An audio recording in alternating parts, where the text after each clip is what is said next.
Latest టెక్నాలజీతో చిన్న injection తో నన్ను పూర్తి ఆరోగ్యవంతురాలను చేశారు. Elite spine and pain management centre, Manikonda, Dilsukh Nagar.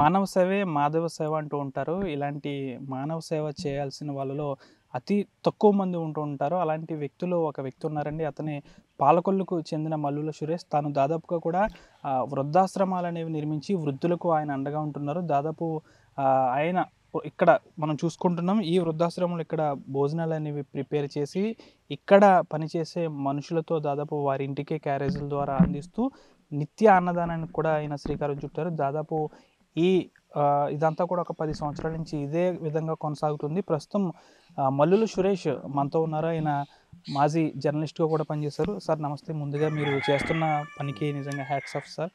దాదాపు మీరు ఒక ప్రముఖ ఛానల్లో జర్నలిస్ట్గా పనిచేశారు ఉత్తరాంధ్ర సైడు.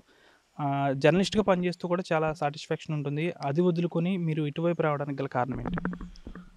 అంటే దాదాపు ఒక 10 ఏళ్ళు జర్నలిస్ట్గా నేను కెరియర్ అని కూడా ప్రారంభించి చేశాను. దాదాపు అటు ఉత్తరాంధ్ర జిల్లాల్లో విజయనగరం కానీ, శ్రీకాకుళం కానీ, తర్వాత కొన్ని తెలంగాణ ప్రాంతంలో, అటు హైదరాబాద్లో అనేక ప్రాంతాల్లో నేను పనిచేశాను. అంటే ఒక ప్రజల కోణంలో ఒక క్షేత్రస్థాయిలో ప్రజల సమస్యలు కానీ, వాళ్ళు పడుతున్న ఇబ్బందులు కానీ, లేకపోతే అవినీతి కథనాల మీద కానీ, ఇలాగ అనేక పరిశోధనాత్మక కథనాల విషయంలో కానీ అనేక చోట్ల అనేక ప్రాంతాల్లో పనిచేసి క్షేత్రస్థాయిలో కేవలం మనం రాయడం చెప్పడం మాత్రమే అక్కడతోటి ఈ సమస్యలు పరిష్కారం అవ్వవు. చేతనంత స్థాయిలో మన శక్తి మేరకు వ్యక్తిగానైనా మనం పనిచేయాలని చెప్పి ఆ సంకల్పంతో నేను 2014లో నేను ఈనాడు స్టేట్ బ్యూరో రిపోర్టర్గా పనిచేస్తా నేను రిజైన్ చేసి విశ్వమాన వేదిక అనే సంస్థని నేను ప్రారంభించాను. మొదట గోదావరిలో ఉన్న కాలుష్యం మీద పోరాడాలి అన్న కోణంలో పంట కాలువల్లో చెరువుల్లోని ఒక జల కాలుష్యం అనేది ఒక ప్రమాదకరమైన స్థాయికి చేరిపోతుంది. ఇది చాలా ఇబ్బందితో కూడిందని చెప్పి దాని మీద ఒక అవగాహన కల్పించాలని చెప్పి విశ్వమాన వేదిక సంస్థని ప్రారంభించి అలా కార్యక్రమాలంతా చేసుకుంటూ వెళ్తున్న దశలో ఈ వృద్ధుల అంశం అనేది మమ్మల్ని చాలా చోట్ల బాధించింది, కదిలించింది. ఎందుకంటే వృద్ధాప్యం అన్నది రెండో బాల్యం, అది శాపంగా మారింది. వృద్ధులు అనేది పనికిరాని వస్తువులుగా మారిపోయి వాళ్ళకి శరీరంలో ఉన్న అవయవాలు పనిచేసినంత వరకే మనిషికి విలువ తప్ప అందులో ఏదన్నా ఒక పార్ట్ పనిచేయలే పరిస్థితిలో మూలన పడితే ఒక మూలన పడిన వస్తువుకి ఎంత వాల్యూ, అలాగే ఈ వృద్ధుల అంశం కూడా అదే జరుగుతుంది. టీవీ ఫ్రిడ్జ్కి ఇంట్లో పెట్టుకుని అమ్మానాలను బయట పెట్టే పరిస్థితులు సమాజంలో కనిపిస్తున్నప్పుడు ఇవన్నీ కూడా బాధించాయి. మనకి ఒక తరం మరో తరాన్ని నడిపిస్తుంది. మన పూర్వీకులు త్యాగాలే ఈరోజు మనకు అందుతున్న సౌకర్యాలు. అలాంటిది మన జనరేషన్, మన ముందు తరాన్ని మనం గౌరవించుకోవాలి. మనల్ని నడిపించిన ఈ తరాన్ని మనం గౌరవించుకోవాలి అని చెప్పి ఇవన్నీ చెయ్యాలంటే ఒక ఉచిత వృద్ధాశ్రమాన్ని ప్రారంభించాలన్న సంకల్పంతో ప్రారంభించి వాళ్ళకి విహారయాత్రలు కావచ్చు, కంటికి రెప్పలా చూసుకోవడం, వైద్య సదుపాయాలు అందించడం, వాళ్ళకి ఒక మానసిక ప్రశాంతత కల్పించి ఒక పర్ణశాల లాంటి దాన్ని నిర్మించాలన్న సంకల్పంతో 2014 నవంబర్ 17వ తేదీన పాలకొల్లో విశ్వమాన వేదిక ఉచిత వృద్ధాశ్రమం సేవలన్నీ కూడా ప్రారంభించాము.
ప్రారంభించి అందరికీ వృద్ధులందరికీ కూడా కంటికి రెప్ప చూసుకుంటా చేస్తున్నాము. కానీ చాలామంది మేము వచ్చి జాయిన్ అవుతాం చాలామంది చెప్తుంటే ఇంకా ఎక్కువ మందికి అకామిడేషన్ కల్పించలేకపోతున్నాం అన్న భావన మమ్మల్ని చాలా బాధ పెట్టింది.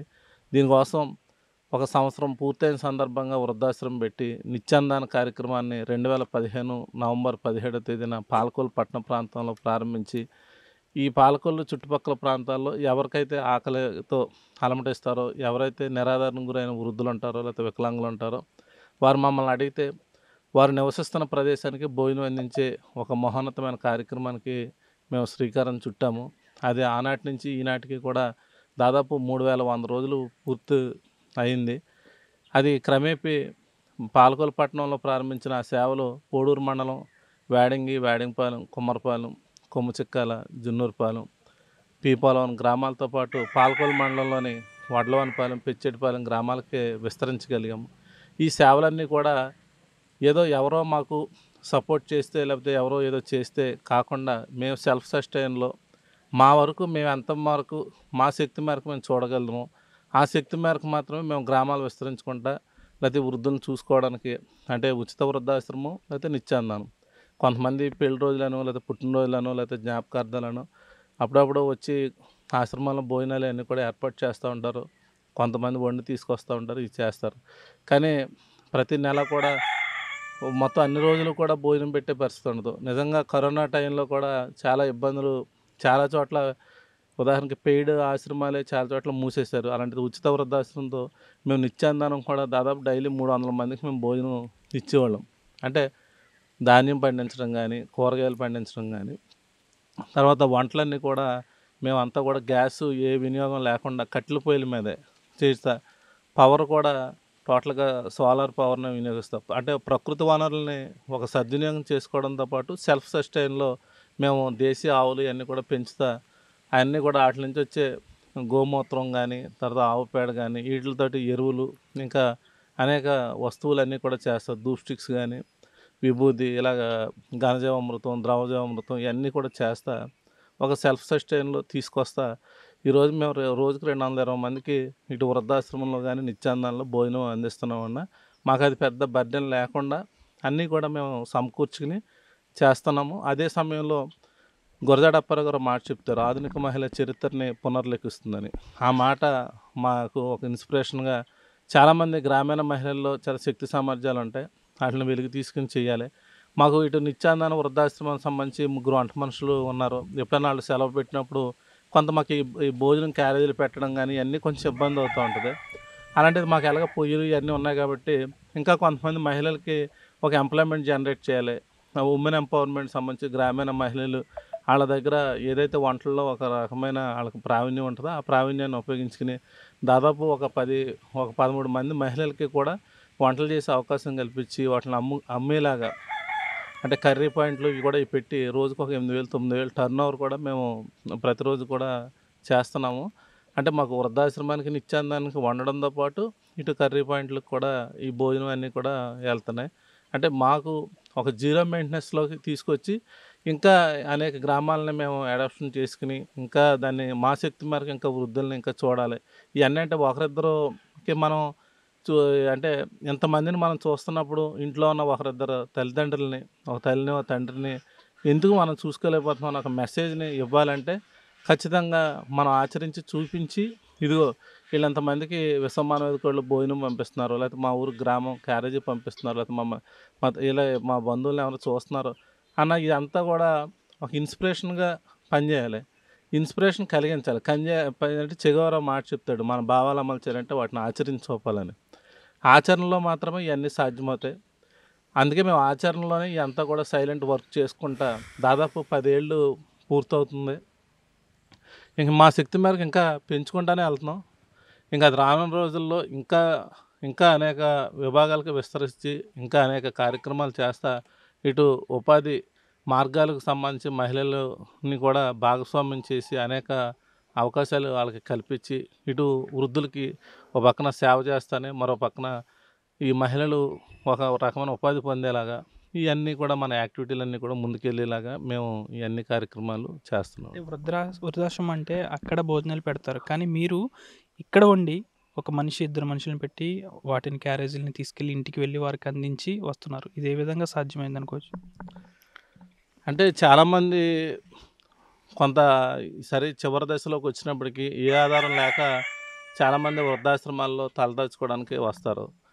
కానీ గ్రామాల్లో కానీ లేకపోతే కొన్ని చోట్ల చాలామంది పెద్ద తరహాగా బతికి ఒక ఆత్మగౌరవంతో బతికి చివరి దశలో వాళ్ళని చూసే నాదుడు లేక పట్టించుకునే మనిషి దొరక్క ఒక రకమైన వివక్షకు గురవుతా కేవలం ఒక రక్త మాంసాలతోటి ఒక మంచానికే పరిమితం అయ్యి గత జ్ఞాపకాలను నెమరేసుకుంటానే జీవితంలో ఏంట్రా నా పరిస్థితి, నిన్న పక్క వాడిని వెళ్ళి నా భోజనం అడగలేను, ఇంత బతుకు బతికాను, ఇంత ఆత్మగౌరవంతో బతికాను అనే పరిస్థితులు చాలా చోట్ల గ్రామాల్లో బయట ఉంటారు. అలాంటి వాళ్ళందరినీ బాధని నేను చూసిన తర్వాత వాళ్ళు గౌరవంగా ఉండాలి, వారి ఇళ్ళ దగ్గరే ఉండాలి, వాళ్ళు ఎక్కడైతే నివసిస్తున్నారో అక్కడ ఉండి సరే భోజనం అనుకునే వాళ్ళకి లేకపోతే కొంత వివక్షకు గురై ఒక నిరాధారణకు గురైన వాళ్ళకి అది ఖచ్చితంగా అడిగితే మన శక్తి మేరకు మన విశ్వమాన వేదిక ఉన్న పరిధిలో ఈ 9 గ్రామాలు ఎలాగైతే ఇస్తున్నామో టౌన్లో ఇస్తున్నామో ఇంకా రానున్న రోజుల్లో కూడా మన సర్వీసెస్ని ఇంకా మా శక్తి పరకంగా ఇంకా వనరులను సృష్టించుకుంటాం మేము, ఇంకా మరిన్ని గ్రామాలు విస్తరించుకోవాలన్నది ఒక సంకల్పంతో ఇది చేస్తున్నాము. ఈరోజు అనేక మంది చాలా హ్యాపీ ఫీల్ అవుతున్నారు. 11 ఉదయం భోజనం క్యారేజీ వెళ్ళిపోతుంది. ఆ క్యారేజీ కూడా ఒక ఊరిని 3-4 పార్ట్ల కింద పెట్టి అక్కడ ఆ భోజనం క్యారేజీలు పెట్టేస్తున్నాం. అక్కడ నుంచి డిస్ట్రిబ్యూషను కొంతమంది మానవతావాదులు చేస్తున్నారు. ఒకవేళ ఎవరో అక్కడ చేసే పరిస్థితి లేదు, మా వాళ్ళు వెళ్ళి భోజనం ఇచ్చేస్తారు.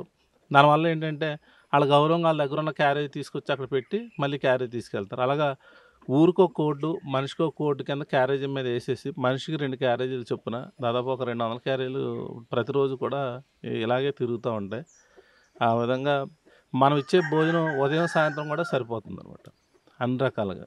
ఇక్కడంతా కూడా ఒక మంచి ఆహారాన్ని ప్రతిరోజు వాళ్ళకి ఇంట్లోంచి ఎక్కడికి బయటికి వెళ్ళక్కర్లేకుండా, ఎవరి మీద ఆధారపడకుండా, అయ్యా నాకు ఈరోజు భోజనం పెట్టి అనే పరిస్థితి లేకుండా ఖచ్చితంగా మా దృష్టికి వచ్చితే మాత్రం మా పరిధిలో మా దగ్గరలో ఉన్న గ్రామాలకన్నీ కూడా చేస్తాం. ఇది మిగతా ప్రాంతాలకి, అనేక సేవా సంస్థలకి, ఇంకా మానవతావాదులకి ఒక దిక్సూచిగా, ఇంకా మరింత మందికి ఒక ఇన్స్పిరేషన్ కలిగేలాగా ఇది ఒక చోట సాధ్యమైంది ఇంకో చోట కూడా సాధ్యమవుద్దని నిరూపించినట్టే అవుద్ది. ఇప్పుడు మన దగ్గర ఎంత సాధ్యమైంది వేరే వాళ్ళు కూడా ఇలాంటివి చేయొచ్చు, వాళ్ళకు కూడా ఒక ఇన్స్పిరేషన్గా ఉంటుంది. అది ఆ విధంగానే నిత్యానందనం అని అది ప్రారంభించి 3100 రోజుల పైనే నిరాటంకంగా ఏ ఒక్కరోజు కూడా మధ్యలో తుఫాన్లు వచ్చినాయి, వర్షాలు వచ్చినాయి, కరోనా లాంటి విపత్తులు వచ్చినాయి, పండగలు వస్తామంటే ఎలాంటి పరిస్థితులు వచ్చినా కూడా విశ్వమాన వేదిక టీం సభ్యులు అన్నం పెట్టే శక్తిని ఎవరు ఆపలేరన్న ఒక నినాదంతో చాలా బలంగా ఒక ఏదైతే ప్రకృతి సహకరించలేని సమయంలోనే మేము చాలా యాక్టివ్గా పనిచేస్తాం. ఆ సమయంలో ఆ భోజనం పెట్టేదాన్ని ఒక శక్తివంతమైన కార్యక్రమంగా మేము ముందుకు తీసుకెళ్తాం. విశ్వమానవ వేదిక ఈ పేరు పెట్టడానికి గల కారణం ఏంటి, దాని అర్థం ఏంటి అసలు? విశ్వమానవ వేదిక గుండెఘోష గొంతుగా, అంటే వాయిస్ ఆఫ్ ది పీపుల్గా, ప్రజల గుండెఘోష గొంతుగా పనిచేయాలి. విశ్వమానవ వేదిక అనేది నేను చెగోవెరాని చాలా బలంగా నమ్ముతాను, ఆరాధిస్తాను. క్యూబా విప్లవకారుడు, విశ్వమానవుడు. అతను ప్రాంతాలకు అతీతంగా పోరాటాలు చేశాడు. పుట్టింది అర్జెంటీనాలో అయినా ఆయన పోరాటాలు బొలీవియాలో కానీ, క్యూబాలో కానీ, కాంగోలో కానీ అనేక ప్రాంతాల్లో ఎక్కడైతే నిర్బంధాలు ఉన్నాయో, ఎక్కడైతే నియంతృత్వం వెలువరిస్తుందో అక్కడ ప్రజల కోసం, ప్రజల ఘోషకి గొంతుగా చెగోవెరా పనిచేశాడు. అది విశ్వమానవుడు అని చెగోవెరాని అంటాడు. అతను చనిపోయేటప్పుడు కూడా చావుకి పోరాటానికి సరిహద్దులు లేవని చాలా బలంగా చెప్పాడు.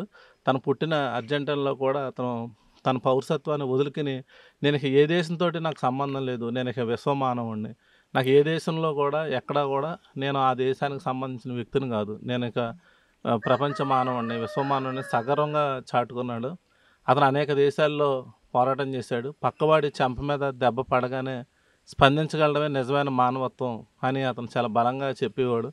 అతని బోధనలు, అతని సిద్ధాంతాలు, అతను ఆశయాలు అన్నీ కూడా, అతను చెప్పినవన్నీ కూడా నేను చాలా బలంగా నమ్ముతాను. అందువల్లే విశ్వమానవుడు చెగోవెరా పేరుతోటే విశ్వమానవ వేదిక అని పెట్టాను. మీరు కొన్ని రెవల్యూషన్స్కి ముఖ్య నాయకుడిగా ఉన్నారు, మీ మీద కేసులు కూడా ఉన్నాయి. అవి అంటే మీరు ఆ రెవల్యూషన్స్కి వెళ్ళడం గల కారణం ఏంటి సార్? అంటే నేను గతంలో శ్రీకాకుళంలో జర్నలిస్ట్గా పనిచేసినప్పుడు కన్నెదార మైనింగ్ పోరాటం, గిరిజన పోరాటం చాలా బలంగా జరిగింది. కనిదర కొండల్లో గిరిజన ప్రాంతంలో గిరిజనులు ఆధారపడి ఉన్న కొండల మీద పోడు వ్యవసాయం చేసుకుని ప్రకృతి వనరులన్నిటిని కూడా వాళ్ళు కాపాడుకుంటా భక్తిభావంతో వాళ్ళు ఏదో ఆదివాసీ గిరిజన దేవతలన్నిటిని కూడా ఇచ్చేసుకుంటున్న వాళ్ళు వ్యక్తులంతా కూడా ఆ గిరిజన పోరాటం సంబంధించి అక్కడ తెల్ల గ్రానైట్ అన్నీ కూడా పడినప్పుడు ఆ గిరిజనులందరినీ కూడా ఖాళీ చేయించి గ్రానైట్ అన్నీ కూడా తవ్వుకుందామని చేసినప్పుడు నేను కనిదారు గిరిజన పోరాటం శ్రీకాకుళం జిల్లా సీతంపేట ప్రాంతంలో అది మొట్టమొదటిసారి నేను బయట పెట్టాను. అది చాలా రాష్ట్ర వ్యాప్తంగా చాలా పెద్ద సంచలనం అయింది. అది రాజకీయంగా కూడా చాలా పెద్ద దుమారం రేగింది. ఆ ఇష్యూలో నేను చాలా అనేక నిర్బంధాలు ఎదుర్కొన్నప్పటికి కూడా జర్నలిస్ట్గా నేను ప్రజల కోసం పనిచేశాను. అది 2012కి కూడా నాకు ఉమ్మడి రాష్ట్రంలో ఉత్తమ జర్నలిస్టు మోటూరు హనుమంతరావు స్మారక ఉత్తమ జర్నలిస్ట్ అవార్డు కూడా నాకు వచ్చింది. గతంలో ఉన్నప్పుడు ఈ పవర్ ప్లాంట్ ఉద్యమాల్లో కానీ లేకపోతే వీటిలో కూడా నేను పనిచేస్తాను. తర్వాత జర్నలిస్ట్గా 2014లో నేను రిజైన్ చేసిన తర్వాత మళ్ళీ 2016లో నేను పశ్చిమ గోదావరి జిల్లా పాలకొల్లు ప్రాంతం వచ్చినప్పటికి గోదావరి మెగా ఆక్వా ఫుడ్ ఇష్యూల్లో రైతులంతా కూడా పోరాటాలు చేసి అంటే ఒక పచ్చటి పంట పొలాల్లో ఇది ఫ్యాక్టరీలు పెడతా రొయ్యల చెరువులు తవ్వుకుంటామని చెప్పి ఫ్యాక్టరీలు పెడుతున్న ఇష్యూస్ తోటి రైతులంతా కూడా పోరాటాలు చేసి జైలుకి వెళ్ళిన పరిస్థితిలో ఆ టైంలో నా దగ్గరికి వచ్చినప్పుడు నేను వాళ్ళకి మద్దతు ప్రకటించి నేను వాళ్ళ కోసం పోరాటం చేశాను. ఆ పోరాటం చేసినప్పుడు ఇక్కడ నా మీద కూడా అనేక నిర్బంధాలు జరిగి నా మీద దాదాపు ఒక 13 కేసులు రిజిస్టర్ చేశారు. నా మీద సస్పెక్ట్ షీట్ ఓపెన్ చేశారు. నర్సాపురం సబ్ జైల్లో 38 రోజులు నేను రిమాండ్ ఖైదీగా కూడా ఉన్నాను.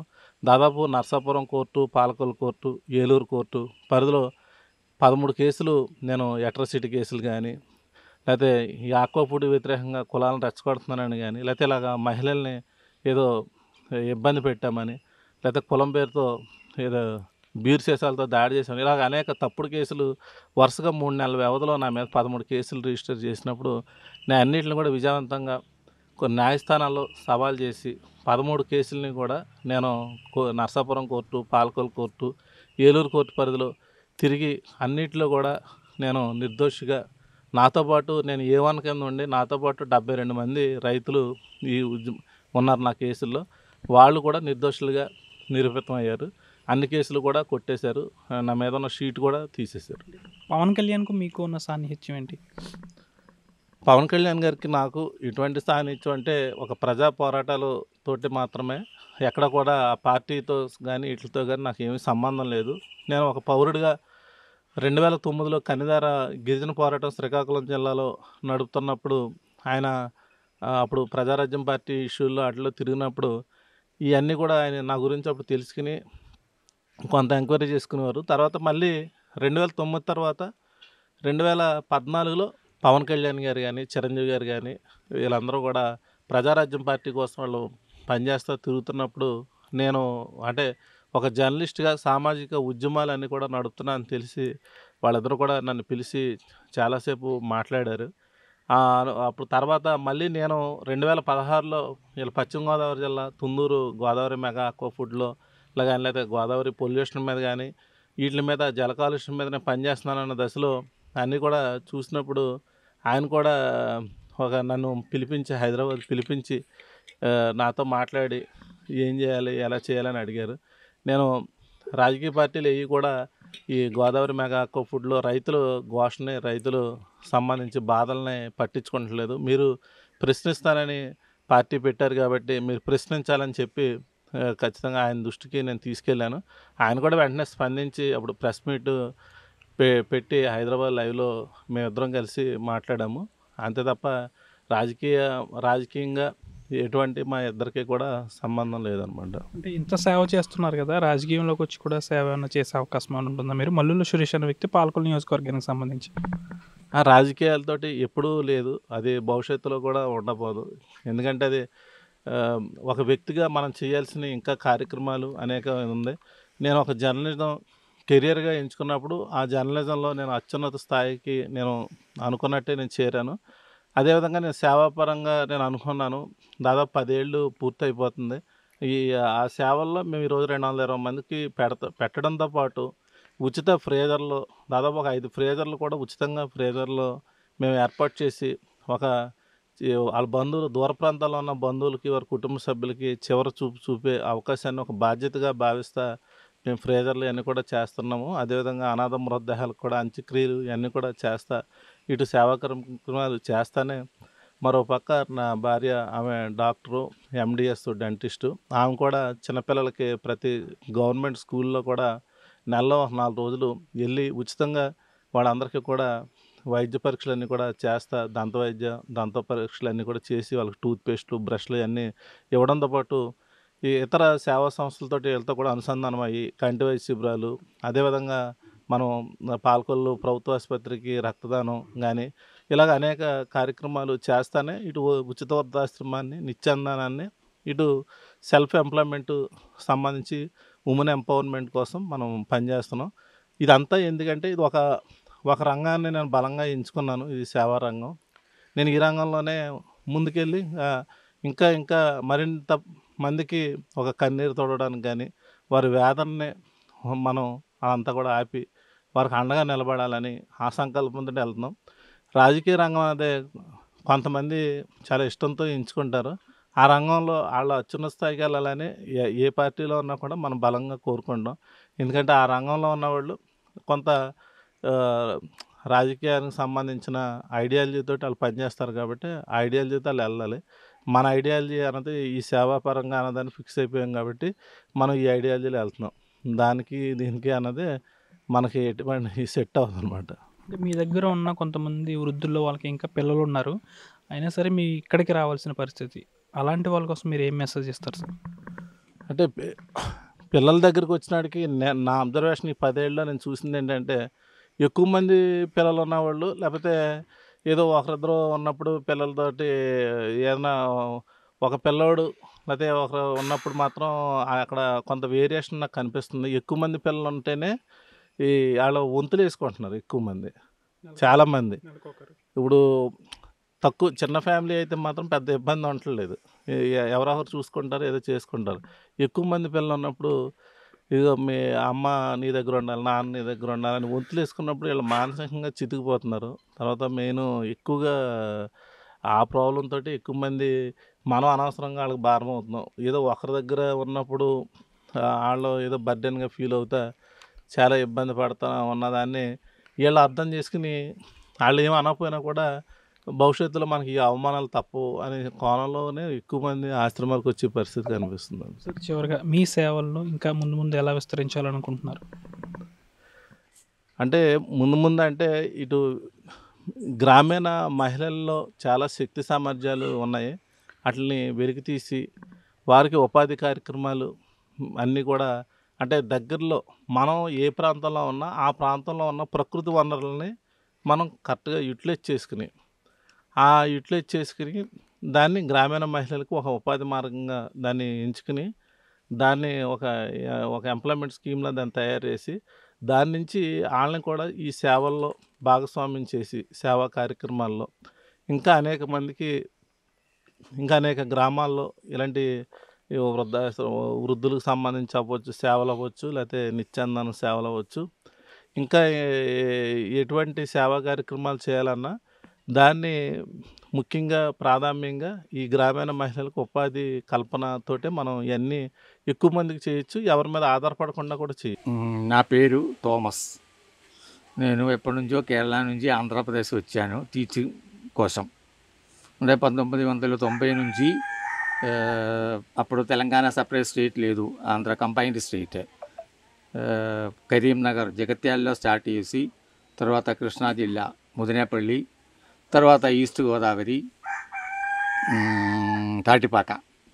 They from 96 to 2012 I worked as the teacher, principal of Heavens Residential School there.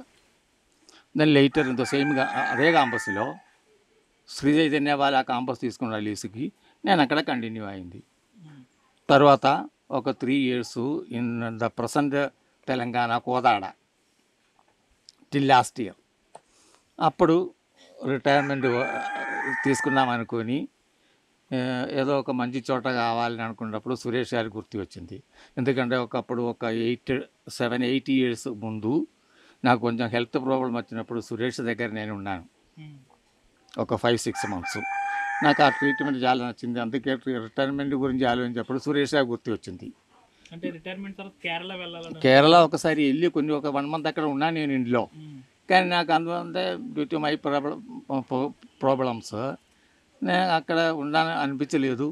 Suresh దగ్గర ఇక్కడ ఉన్నాను అంటే ఇక్కడ దానికంటే బెటర్ అనుకున్నాను నేను. అందుకే సురేష్ గారితో కాంటాక్ట్ చేసి ఆయన ఓకే రమ్మని చెప్పారు. అక్కడప్పుడు 1 year పైన అండి ఇక్కడ వచ్చి హాయిగా ఉన్నాను. సురేష్తో పాటు కొన్ని ఎంతవరకు హెల్ప్ చేయగలరు అంతవరకు హెల్ప్ చేసుకొని పీస్ఫుల్గా ఇక్కడ ఉన్నాను నేను. కేరళలో ఫ్యామిలీ ఉందా, రిలేటివ్స్? అంటే మేము 5 అన్నతమ్ముళ్ళు, ఒక అక్క, వాళ్ళందరూ మ్యారీడ్, సెటిల్డ్, హ్యాపీగా ఉన్నారు. అంటే నేను ఇక్కడ ఇలాంటి ఒక వృద్ధాశ్రమం అలాంటి ఒక చోట ఉంటున్నట్టు కూడా వాళ్ళకి తెలియదు. వాళ్ళు అనుకున్నా నేనేదో స్కూల్ మళ్ళీ కంటిన్యూ అవుతుంది అనుకున్నాను. నా బ్రదర్స్ అందరూ ఉన్నారు అక్కడ, బాగానే ఉన్నారు. వెళ్ళి కావాలంటే వాళ్ళతో పాటు ఉండవచ్చు, కానీ నాకు అంత ఇష్టం లేదు. అందరూ వాళ్ళ సొంత ఫ్యామిలీ అది ఉంది కదా, అందులో నాకు ఒక ఎక్స్ట్రా అనుకున్నాను నేను. అందుకే నేను వద్దు అని చెప్పి ఇక్కడే ఉన్నాను. మీతో పాటు ఇక్కడ ఎంతమంది ఉంటున్నారు? ఇక్కడ ఇది యాక్చువల్లీ ఒక ఆశ్రమం అలా కాదు, వాళ్ళ కార్యాలయం, అక్కడ వాళ్ళ ఆఫీసు. ఇక్కడ మేము 5 ఉన్నారు. అంటే 2 సురేష్ గారితో పాటు ఎప్పటి నుంచో ఉన్నారు, ఒక కప్పులు, ఎల్డర్లీ కప్పులు. తర్వాత ఒక ఆయన ఈ పక్కనే ఊరు చిక్కాల అక్కడ నుంచి ఒకరు ఉన్నారు, రాజు గారు. ఇంకా ఒకడు వైజాగ్ ఏరియాలో ఎక్కడ నుంచి ఒకరు. మేము 3 ఉన్నారు ఇక్కడ, 5. Happy feeling at home. పూర్తిగా కూడా దాదాపు 3000 రోజుల నుంచి కూడా నిత్యాన్నదానం ఇక్కడ జరుగుతుంది. అంతేకాకుండా ఇంకొకటి చెప్పుకోవాల్సిన దగ్గ విషయం, ఎవరి ఇంటికి వెళ్ళి భోజనం పెట్టని ఈ రోజుల్లో ఇక్కడ నుంచి మనం చూస్తున్న ఈ విశ్వమానవ వేదిక కార్యాలయం నుంచి ఇక్కడ పనిచేసే కొందరు క్యారేజీలు తీసుకుని మరి వెళ్ళి వృద్ధులకు భోజనాన్ని అందిస్తున్నారంటే ఇది చాలా చెప్పుకోదగిన అంశం. దాదాపుగా కూడా కరోనా లాంటి విపత్కర పరిస్థితుల్లో కూడా ఈ కార్యక్రమం ఎక్కడా కూడా ఆగలేదు. పూర్తిగా కూడా రానున్న రోజుల్లో ఇంకా మెరుగైన సేవలు విశ్వమానవ వేదిక నుంచి అందిస్తామని కూడా మల్లుల సురేష్ చెప్తున్నారు. పూర్తిగా కూడా ఇది రాజకీయానికి సంబంధించింది కాదు, ఏది కాదు, పూర్తిగా నేను సేవా తత్పరుని, సేవ కోసమే బ్రతుకుతున్నానంటూ కూడా మల్లుల సురేష్ చెప్తున్నారు. వీడియో జర్నలిస్ట్ శేఖర్తో మనోజ్, RTV, వేడంగిపాలెం గ్రామం నుంచి.